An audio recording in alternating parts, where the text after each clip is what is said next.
Hi, welcome back to my YouTube channel. In this particular video, we'll see how to check the databases in MySQL. Okay, so let's get started.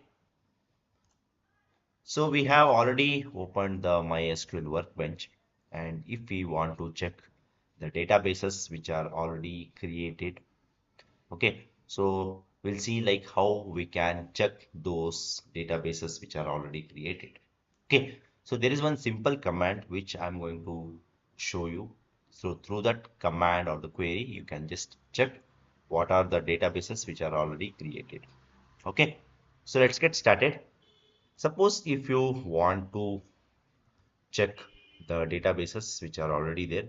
So what you can do is like you can just type show databases and you can just press semicolon, then you can just press Control Shift Enter.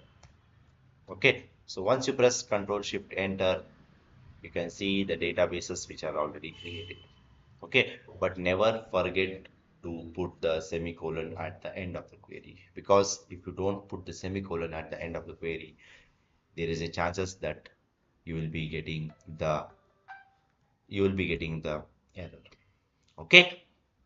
So that's all about this particular video, guys. I hope you like this particular video. Please subscribe to my YouTube channel. See you and all. Thank you. Bye bye.